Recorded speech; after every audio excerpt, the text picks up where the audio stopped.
बिस्मिल्लाहिर्रहमानिर्रहीम। दीन इस्लाम पे एतराज़ात उठाने वाले एक एतराज़ ये भी करते हैं कि रिवायत में आया है कि औरत का जिहाद ये है कि वो अपने शोहर की तरफ से पहुँचने वाली अज़ियत पर सब्र करे। तो क्या यहाँ पर बराबरी की कमी नज़र नहीं आती?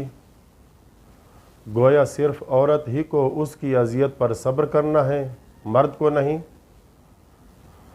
तो इसका जवाब ये है कि हदीस के सिर्फ़ इस जुमले को अलग करके पढ़ने से ये तसव्वुर पैदा होता है कि औरत मर्द के बराबर नहीं है।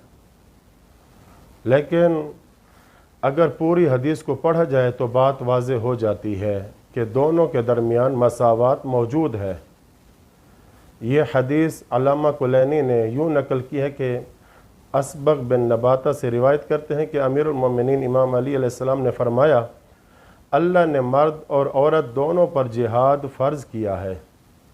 मर्द का जिहाद ये है कि वो अपना माल और अपनी जान अल्लाह की राह में कुर्बान करे, यहाँ तक कि मर्द शहीद हो जाए। और औरत का जिहाद ये है कि वो अपने शोहर की तरफ से पहुँचने वाली अज़ियत और गैरत पर सब्र करे। एक और हदीस में आया है कि औरत का जिहाद ये है कि वो अपने शोहर के साथ हुस्न मुआशरत इख्तियार करे। ये हदीस काफ़ी की 5वीं जिल्द में मौजूद है।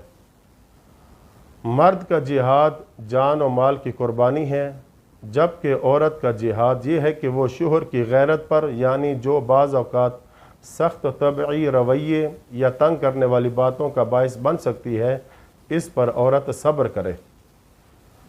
मर्द फितरतन गैरतमंद होता है और बाज़ औक़ात इसकी गैरत के नतीजे में औरत को तकलीफ़ पहुँच सकती है। ऐसे मौक़े पर सब्र करना ही औरत का जिहाद है।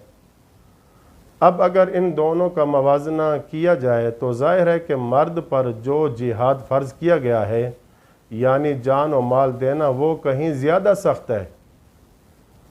चुनांचे जो लोग ये समझते हैं कि यहाँ बराबरी नहीं, वो दरअसल मर्द पर आयद सख्त तर ज़िम्मेदारी को नज़रअंदाज कर रहे हैं। लिहाजा मर्द और औरत दोनों पर इनकी फितरत और ज़िम्मेदारी के मुताबिक जिहाद फ़र्ज़ है और किसी पर कोई ज़्यादती नहीं की गई।